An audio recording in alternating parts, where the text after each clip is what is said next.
बाबासाहेब आंबेडकरांचा कोण म्हणतंय देत नाही, कोण म्हणतंय देत नाही.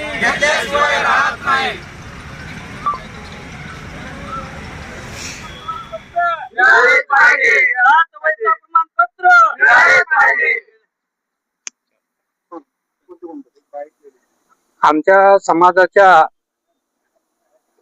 मागण्या तशा अनेक आहेत, परंतु आमच्या समाजाला जे जातीचं प्रमाणपत्र मिळायला पाहिजे ते मिळत नाही. आणि जातीचं प्रमाणपत्र मिळाल्यानंतर त्याचे वैधता प्रमाणपत्र करण्यासाठी गेल्यानंतर ते वैधता होत नाही किंवा केल्या जात नाही आणि ते हेतुपुरस्सर केल्या जात नाही. वास्तविक महाराष्ट्रामध्ये महादेव कोळी, मल्हार कोळी या जमाती आहेत. या जमाती काही कोस्टल एरियातल्या नाहीयेत किंवा समुद्र किनाऱ्यावरच्या नाहीयेत. महादेव कोळी, मल्हार कोळी, टोकरे कोळी या जमाती महाराष्ट्रामध्ये जे डोंगराळ भाग आहे या भागामध्ये राहतात. आणि तसं पाहिलं तर आम्ही मूळ आदिवासी आहोत, म्हणजे ओरिजिनल ज्याला म्हणतात ते आम्ही. आमच्या भागातले जे कोळी म्हणून उल्लेख आहे ते कोळी महादेव आहेत, कोळी म्हणून नाही येत ते. वास्तविक पहिल्या जनगणनेमध्ये म्हणजे 1881 ची जी जनगणना आहे त्याच्यामध्ये नोंदी झालेल्या आहेत आमच्या, आणि त्याच्यानंतरच्या देखील 91च्या जनगणनेमध्ये पण झालेल्या आहेत. परंतु त्याच्या पुढच्या जनगणनेमध्ये आमच्या नोंदी काढल्या गेल्या. शासनाच्या त्या काळामध्ये असं धोरण होतं की जातीयता नष्ट करण्यासाठी म्हणून पूर्ण म्हणजे जाती उपजातीची उल्लेख करायचा नाही अशा पद्धतीनं अधिकाऱ्यांनी सांगितलं. शासनानेच तशी एक तरतूद केली आणि आमच्या महादेव कोळी, मल्हार कोळी याच्या ज्या नोंदी होत्या पहिल्या आधी दुसऱ्या जनगणनेमध्ये त्या नोंदी नंतर कोळी म्हणून करण्यात आल्या, केवळ शासनाच्या आदेशानुसार. मग असं असताना आम्ही महादेव कोळी असताना आणि त्याच्यानंतर शासनाने आमची नोंद कोळी केलेली असताना ही दुरुस्ती कोणी करायला पाहिजे? समाजाने करायला पाहिजे, आम्ही करायला पाहिजे की शासनाने करायला पाहिजे? हे शासनानेच करायला पाहिजे. परंतु काय याच्यामध्ये मुख्य गोष्ट अशी आहे की या ठिकाणी फक्त प्रांतवाद आहे. प्रांतवादामुळं आम्हाला म्हणजे बोगस किंवा हे या जमातीचे नाही आहेत अशा पद्धतीचा ठपका आमच्यावर ठेवला जातो. हा प्रांतवाद याच्यासाठी आहे की पूर्वी बॉम्बे स्टेट होतं आणि आम्ही निजाम सरकारमध्ये होतो. निजामाची राजवट आमच्या भागामध्ये होती, मराठवाड्यामध्ये निजामाची राजवट होती. त्या काळामध्ये 1956च्या दरम्यान या लोकांना म्हणजे बॉम्बे स्टेट मधल्या आमच्या बांधवांना सवलती मिळत होत्या तेव्हा ते त्या लिस्ट मध्ये होते. परंतु आम्ही त्या काळामध्ये 56च्या यादीमध्ये आम्ही नव्हतो. नंतर 76च्या घटनादुरुस्तीनंतर आम्ही पात्र झालो त्या गोष्टीसाठी, आम्ही लिस्ट मध्ये आलो आणि त्यावेळेला आम्हाला पण 76च्या सुधारणा कायद्यानुसार आमचे जातीचे प्रमाणपत्र निघाले पाहिजे किंवा आमची वैधता देखील झाली पाहिजे. केवळ कोळी नोंद आहे म्हणून तुम्हाला देता येत नाही हा जो एक शब्द खेळ चाललेला आहे शासनाचा आणि शासनाने सुचवलेल्या कमिट्यांचा जो शब्द खेळ चाललेला आहे त्याच्यामुळे आमचा समाज मागे पडलेला आहे किंवा आमच्या समाजावर त्याच्यामुळे अन्याय होतोय. आणि हा अन्याय दूर करायचा असेल तर शासनाने स्वतःच थोडस अभ्यास करून म्हणा किंवा ऐतिहासिक पुरावे सगळे पाहून त्याचा अभ्यास करून मग त्यांनी असा निर्णय घ्यायला पाहिजे की ह्यांच्या नोंदी कोळी आपल्याचमुळे झालेल्या आहेत तर ह्यांच्या नोंदी कोळी महादेव करून द्यायला पाहिजे आणि त्याप्रमाणे यांना जातीचे प्रमाणपत्र आणि वैधता प्रमाणपत्र द्यायला पाहिजे. ही भूमिका शासनाने मन मोठं करून घ्यायला पाहिजे. हे जर झालं तर हा अन्याय मराठवाड्यावर जो अन्याय होतोय किंवा महाराष्ट्राच्या इतर भागावर जो अन्याय होतोय हा अन्याय होणार नाही. मराठवाड्यामध्ये निजामाच्या काळामध्ये निजाम सरकारने एका जजची नियुक्ती करून या भागातल्या जातीच्या नोंदी जातीचा सर्वे केला होता. सय्यद सिराजुल हसन या जजना त्यांनी अपॉइंट केलं होतं आणि त्यांनी जे संशोधन केलं आणि जातीच्या नोंदी त्याच्यामध्ये घेतलेल्या आहेत. त्यामुळं आम्ही ह्या भागामध्ये महादेव कोळी राहत नाही हे शासनाचं म्हणणं किंवा शासनाच्या अधिकाऱ्यांचं म्हणणं अत्यंत चुकीचं आहे. त्यांनी आताही पाहावं, सय्यद सिराजुल हसनचे सर्वे पाहावा, त्याच्यानंतर रहीमतुल्लाचा रेकॉर्ड बघावं. या ठिकाणी नोंदी आहेत, या नोंदी असताना देखील ते दिल्या जात नाही. आता माझं म्हणणं असं आहे की 1881च्या जनगणनेत 1891च्या जनगणनेत किंवा उस्मानाबाद जिल्ह्यामध्ये, पूर्वीचा उस्मानाबाद जिल्हा, त्या उस्मानाबाद जिल्ह्यामध्ये महादेव कोळी राहतात त्यावेळेसचा रेकॉर्ड आहे. मग ते गेले कुठे महादेव कोळी त्या भागातले? याचाच अर्थ असा आहे की ते तिथेच आहेत पण ते दिल्या जात नाही. ही शासनाची भूमिका अत्यंत चुकीची आहे आणि म्हणून आमच्या या लोकांना, आमच्या या लेकरा बाळांना सगळ्यांना उपोषणाला बसावं लागतं. हे फार दुर्दैवाची बाब आहे. म्हणून असं आमची अशी विनंती आहे की शासनाने आमचे प्रतिनिधी नसल्यामुळं आम्हाला आमच्यावरचा अन्याय दूर होत नाही. जे त्यांच्या कार्यकाळामध्ये तुम्ही का बरं तुमचं समाजाचं काम करत नाही, त्यांच्या कार्यकाळामध्ये देखील आम्ही निवेदनं दिलेले आहेत, त्याच्या अगोदरच्या काळामध्ये देखील आम्ही निवेदनं दिलेली आहेत. आम्ही तर एवढे बुकलेट त्यांना सादर केलेले आहेत आणि त्याच्यामध्ये असे आम्ही चॅलेंज सुद्धा दिलेलं आहे की या बुकलेट मध्ये लिहिलेला एक शब्द जरी आमचा चुकीचा असेल तर ते आम्हाला सांगा, म्हणजे आम्ही त्याला माघार घेऊ. परंतु आमचं जर चुकीचं नसेल तर तुम्ही याच्यावर विचार करायला पाहिजे, अशा पद्धतीचे आम्ही चॅलेंज निवेदन दिलेले आहे. मी प्राध्यापक भागवत जमादार, गव्हर्नमेंट सर्व्हिस मध्ये होतो, नंतर रिटायर झालेला आहे. कार्यालयासमोर आज आपण अन्नत्याग आंदोलनात बसलेले, काय कारण आहे साहेब? आपला महाराष्ट्र अपडेट माध्यमातून मी आपल्याला आणि माझ्या या शासनाला सांगू इच्छितो की गेल्या अनेक वर्षापासून आम्ही महादेव कोळी, मल्हार कोळी समाजाचे लोक आहोत आणि गेल्या अनेक वर्षापासून आमचा असलेला हा लढा आहे. परंतु सरकार दरबारी मात्र आम्हाला न्याय भेटत नाही. ओटीएसपी आणि टीएसपी अशा प्रकारचा भेदभाव केला जातो. निजाम राज्यामध्ये 1881 पासून ते 1901 पर्यंत आमच्या महादेव कोळी नोंदी होत्या. परंतु 1901च्या काळामध्ये त्या सरकारने, ब्रिटिश सरकारने त्या काळात सरसकट महादेव कोळी, मल्हार कोळी असं न नोंदी करता फक्त कोळीत अशा प्रकारच्या नोंदी करा अशा प्रकारचा आदेश त्या ठिकाणी दिला आहे. तिथं असणारे परिपत्रक, त्याचं पत्र आपल्याकडे सोबत आहे. म्हणून आम्हाला न्याय मिळावा त्या उद्देशाने आम्ही आयुक्ताच्या ठिकाणी इथं उपोषणासाठी बसलो आहोत. आणि आम्हाला जो मागल्या काळामध्ये माननीय देवेंद्र फडणवीस यांनी 2014 मध्ये देता का जाताचा नारा दिला आणि महादेव कोळी आणि मल्हार कोळी समाजाला न्याय देण्याचं आश्वासन त्यांनी दिलं होतं, परंतु त्यांना त्या गोष्टीचा विसर पडलेला आहे. मी चंद्रास रामचंद्र नलमले, मराठवाडा अध्यक्ष या नात्याने गेल्या 2004 पासून या समाजाचं नेतृत्व करतोय, माझ्या समाजाचं नेतृत्व करतोय. परंतु आम्हाला आजपर्यंत न्याय भेटलेला नाही. आम्ही लातूरच्या ठिकाणी अनेक प्रकारचे आंदोलन केले, मुंडन आंदोलन केलो, जलसमाधी आंदोलन केलो, अन्नत्याग आंदोलन 9 दिवस केलो. 1 मेला 2025 मध्ये पुन्हा असणार लातूरच्या कलेक्टर ऑफिसच्या ठिकाणी आम्ही पुन्हा 3-4 दिवस अन्नत्याग केलो. परंतु आम्हाला न्याय भेटण्याचं या ठिकाणी कसल्याच प्रकारचं सूत्र दिसत नाही. म्हणून आमच्या समाजाने आम्ही असं ठरवलोय की आता यानंतर आमचा हा लढा आयुक्ताच्या कार्यालयाच्या ठिकाणी, औरंगाबादच्या ठिकाणी आणण्याचं कारण की इथल्या प्रशासनाला तरी, इथल्या सरकारला तरी, इथल्या असणाऱ्या अधिकाऱ्याला तरी कळलं पाहिजे की खरोखरच हा महादेव कोळी, मल्हार कोळी समाज हा अनेक वर्षापासून या असणाऱ्या मराठवाड्यामध्ये राहतो आणि आम्ही मराठवाड्यातले महादेव कोळी लोक जे आहोत, आमचेच वंशज, आम्ही त्यांचे वंशज आहोत. ओटीपी एरियामध्ये राहणारे लोक आहेत त्यांचे आम्ही वंशज आहोत. ते आमच्या या बालाघाटातून तिकडच्या भागामध्ये गेले आहेत, परंतु त्यांना त्या ठिकाणी जातीचं प्रमाणपत्र, वैधता प्रमाणपत्र सुलभतेने भेटतं, कोळी नोंदी होऊन दिलं जातं. आम्हाला मात्र 1950 पूर्वी महादेव कोळी आणि मल्हार कोळी अशा प्रकारच्या नोंदी असतील तरच तुम्हाला महादेव कोळीचं प्रमाणपत्र दिलं जाईल, अन्यथा मिळत नाही आणि दिलं जात नाही. आणि म्हणून आम्हाला या ठिकाणी बोगस म्हटलं जातं, नामसदृशाचा फायदा घेतला असं म्हटलं जातं. म्हणून आम्ही खरे आदिवासी आहोत, खरे मल्हार कोळी आहोत आणि आम्ही जीवाचं रान करून या असणाऱ्या औरंगाबादच्या कमिटीच्या समोर, आयुक्ताच्या समोर आम्ही या ठिकाणी धरणे आंदोलन करण्यासाठी बसलो आहोत. जोपर्यंत आम्हाला न्याय भेटत नाही तोपर्यंत आम्ही या ठिकाणी उठणार नाही, अशा प्रकारचा निर्धार आमच्या समाज बांधवांनी या ठिकाणी केलेला आहे आणि आम्ही तोपर्यंत लढा देणार आहोत. आम्ही खोटे नाहीये.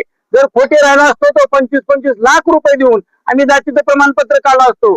आम्ही खोटे नसल्या कारणानं आम्ही स्वतः संघर्ष करतोय, लढतोय आणि सरकारला पुन्हा पुन्हा विनंती करतोय. माननीय देवेंद्र फडणवीस साहेबांना माझी विनंती आहे आपल्या माध्यमातून की आमच्या असणाऱ्या कोळी बांधव, महादेव कोळी समाजाच्या बांधवांना जी कोळी नोंद झालेली आहे ती असणारी कोळी नोंद नसून महादेव कोळी आणि मल्हार कोळीच अशा प्रकारच्या नोंदी होत्या आणि ते कोळी नोंदीच्या त्या नोंदी आता कोळी असल्या कारणानं त्यांना ते ग्राह्य धरून त्यांना महादेव कोळी आणि मल्हार कोळी जातीचे प्रमाणपत्र आणि वैधता प्रमाणपत्र सुलभतेने भेटावं एवढ्यासाठी आम्ही या ठिकाणी धरणे आंदोलन करत आहोत. जसं तुम्ही सांगितलं तर की कोळी समाजाला काही ठिकाणी तिथं प्रमाणपत्र व्हॅलिड केले जातात, तर मराठवाड्यासाठी आता अन्याय काय होत आहे, काय कारण आहे? या ठिकाणी साहेब ओटीएसपी आणि टीएसपीचा हा भाग होता. ट्रायबल क्षेत्र 1976 ला उठलेला आहे क्षेत्रबंधन. तरी देखील जाणीवपूर्वक सरकारमध्ये असलेले काम करणारे कर्मचारी, वरिष्ठ कर्मचारी हे लोक पैसे घेऊन त्या ठिकाणी जातीचे प्रमाणपत्र इश्यू करत असतात. परंतु आमच्यासारख्या सर्वसामान्याला तेवढा मोठा खर्च पेलत नसतोय आणि आम्ही संघर्षाच्या माध्यमातूनच लढत राहतोय. लढण्यामध्ये आमच्या लेकरांचं आयुष्य वाटू लागलंय. कित्येक विद्यार्थी आमचे असणारे देशोधडीला लागत आहेत. आमच्याकडे कुठल्या जायदाची जमिनी नाहीयेत. आम्हाला जातीचं प्रमाणपत्र हे एकमेव आमचा आधार असलेला आहे आणि ते आम्हाला मिळावं आणि ते मिळवण्यासाठी आम्ही आमचा संघर्ष या ठिकाणी चालू ठेवला आहोत. काही समाजाच्या बाबतीत जे सरकारकडून पाहिलं जातं की निजामकालीन जे नोंदी आहेत त्याची ते दखल घेतात, त्याला प्रूफ म्हणून पाहिलं जातं. तर तुमच्या नोंदीवर असं का होतं सर? साहेब अशी परिस्थिती आहे या ठिकाणी की आमच्या नोंदी महादेव कोळी, मल्हार कोळी 1950 पूर्वी होत्या. हे तुम्हाला तुमच्या माध्यमातून सांगितलोय.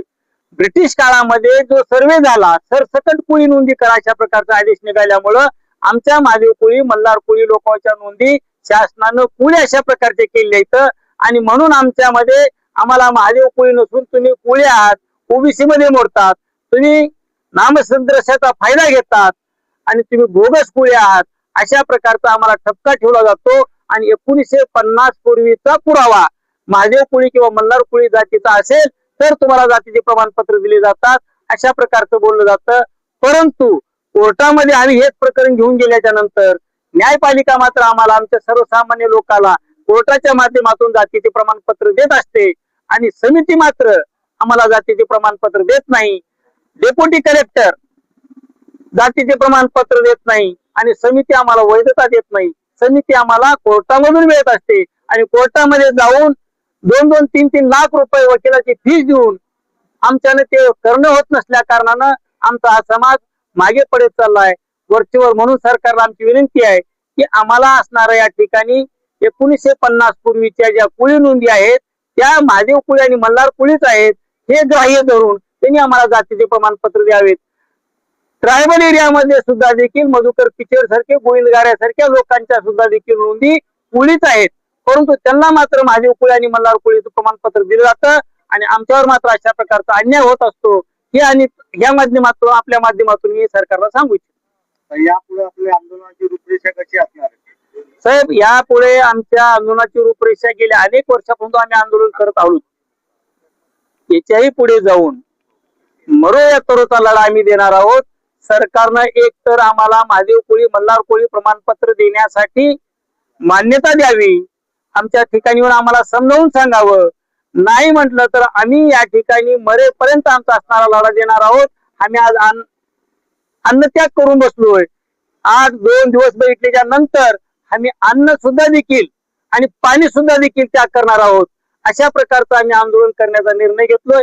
शांततेच्या मार्गाने आम्ही आंदोलन करणार आहोत. आज आम्ही अन्न त्याग केलोय, उद्या पाणी सुद्धा आम्ही त्याग करणार आहोत. आमच्या लेकरा बाळाचा प्रश्न आज ऐरणीवर आलेला आहे. आज पूर्ण समाज एका झपाट्यानं मोठा होत आलेला आहे, परंतु आदिवासी हा आदिवासीच राहिलेला आहे आणि आदिवासीला बाबासाहेबांनी घालून दिलेली जी नियमावली आहे, जे निकष आहेत, जे संविधानाचा अधिकार आहे, त्या अधिकाराचा वापर या सरकारनं आमच्यासाठी करावा. आणि यांना मतदान करतो, मतदान करत असताना यांनी शब्द देतात, तुमचा प्रश्न मिटवतो म्हणतात आणि पुन्हा मात्र आम्हाला त्या ठिकाणी डावललं जातं, आम्हाला आमच्याकडे दुर्लक्ष केलं जातं. एवढंच नव्हे, डेप्युटी कलेक्टर ऑफिसच्या ठिकाणी जातीचं प्रमाणपत्र काढा गेल्याच्या नंतर त्या ठिकाणी 50 वर्ष पुरावा मागितल्याशिवाय प्रमाणपत्र दिले जात नाही. आणि सरकारमध्ये नियमावली आहे की किमान त्या घरामध्ये जाऊन त्याचं गृह चौकशी अहवाल मंडळ अधिकाऱ्याच्या माध्यमातून केला जातो आणि नंतर त्याला सर्टिफिकेट इश्यू केलं जातं. मग तो सरपंच असेल, पोलीस पाटील असेल किंवा गावचे पंच असतील, ते लोक सांगतात की हा महादेव पुळे आहे. पण सरकारला आणि त्यामध्ये बसलेल्या लोकांना आमच्या समाजासाठी गावोगाव त्या मंडळाला पाठवून काम करण्याची त्यांच्याकडे वेळ राहिलेली नाही, म्हणून त्याने आम्हाला जातीचे प्रमाणपत्र डावलतात. या आंदोलनात तुमच्यासोबत कोण कोण सामील आहे? हो. अरे पूरा लिहितो ना यार भाई, क्या कर रहे तुम्हाला पूरा तो सगळ्यांना नमस्कार. मी रेणुकाताई घोरपडे आहे आणि आमच्या सरांनी चांगली माहिती दिलेली आहे. आणि हे आमचे जे निजाम काळामधले आमचे जे आहेत सबूत ते पण आहेत. पण एवढं काही असताना आज सरकार म्हणते बेटी पढाओ बेटी बचाओ. आज तुम्हाला सांगते, माझी मुलगी तर संभाजीनगर मध्ये शिकायला आहे. फिजिओथेरपीला तिचा नंबर लागलेला आहे. त्या सगळ्यांचा रिझल्ट लागला, त्या रिझल्ट लागलाय. माझ्या मुलीचा युनिव्हर्सिटीने रिझल्ट सुद्धा दिला नाही. कास्टवर तिचं ऍडमिशन केलं. ऍडमिशन करते वेळेस त्यांनी म्हणले व्हॅलिडिटीचा काही प्रॉब्लेम नाही मॅडम, ऍडमिशन करा. आणि नंतर म्हणले नाही, व्हॅलिडिटी द्या तेव्हा रिझल्ट देतो. आज माझी मुलगी आज 15 दिवस झाले घरी बसलेली. का तर व्हॅलिडिटी दिली तरच रिझल्ट तुला दाखवते आणि सेकंड इयरला तुला बसू देणार. हे कॉलेजचं आणि युनिव्हर्सिटीचं म्हणणं आहे. तर एवढं म्हणजे मानसिक त्रास माझ्या मुलीला होत आहे. मला असं वाटतं की आम्ही रोज मजुरी करून आम्ही आमच्या लेकरांना शिकवण्याचा प्रयत्न करायलो आणि हे आमच्यावर असा एवढा दबाव कशामुळे?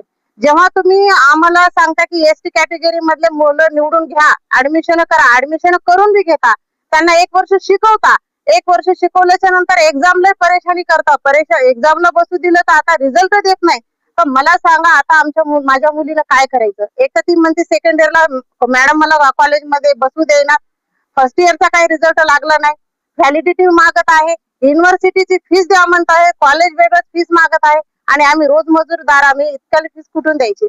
आता मुलीला इथं आम्ही हॉस्टेलमध्ये ठेवायचं, तिचं खाणं पिणं येणं जाणं हे भागवायचं की कॉलेजचा आणि युनिव्हर्सिटीचा एवढा फीस द्यायचा?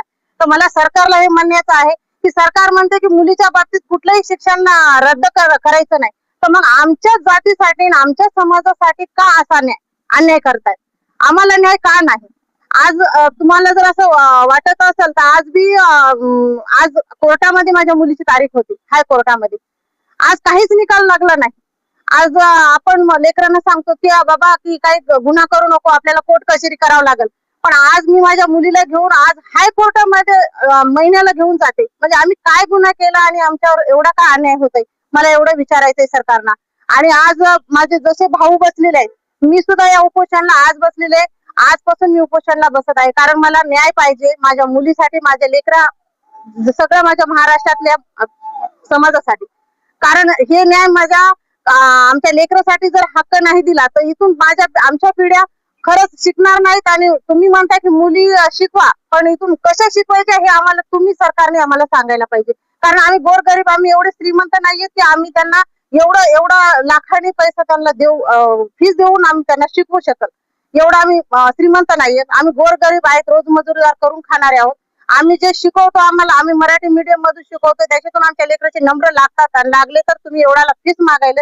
मला एवढं विचारायचं की आम्हाला कधी नाही भेटणार आणि कधी नाही. आज लाडकी बहीण म्हणून आज सरकार एवढं काही लाडक्या बहिणीसाठी करायले आणि आज या रस्त्यावर लाडकी बहीण रात्रभर आणि दिवसभर बिना अन्न पाण्याची बसणार आहे. हे सरकारला मात्र पोहोचिती करा की एक आज आदिवासी महादेव कोळी समाजाची एक बहीण तुमची एक रस्त्यावर उन्हात तानामध्ये अन्न त्याग करून बसणार आहे. एवढी विनंती आहे त्यांना, एवढं पोहोचिती करा की बाबा एवढं काय त्या बहिणीवर अन्याय होत आहे, तिच्या समाजावर काय अन्याय होत आहे.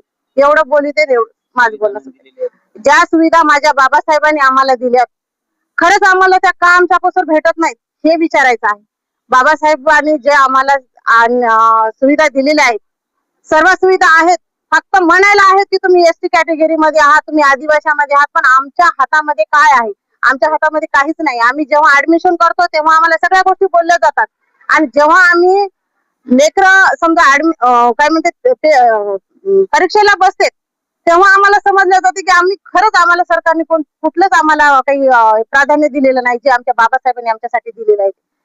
तर एवढी विनंती करते सरकारपर्यंत पोहोचती करा की या बहिणीची एवढी विनंती आहे की तात्काळ हे आमच्या समाजाचा हा प्रश्न आहे की नाही सोडून टाकावा. नाही तर ही बहीण आज अन्न आणि पाणी या भर उन्हामध्ये या स्टेजवर तुम्हाला रात्रंदिवस दिसणार आहे आणि जेवढे दिवस ते न्याय आम्हाला भेटणार नाही तेवढे दिवस मी ह्या स्टेजवर बसणार आहे. तुम्हाला एवढी विनंती आहे की माझ्या दादांना, माझ्या पत्रकार दादांना आणि माझ्या सरकारना दादांना पण की या बहिणीची एवढी विनंती आहे. Right now and press the bell icon. Never miss an update.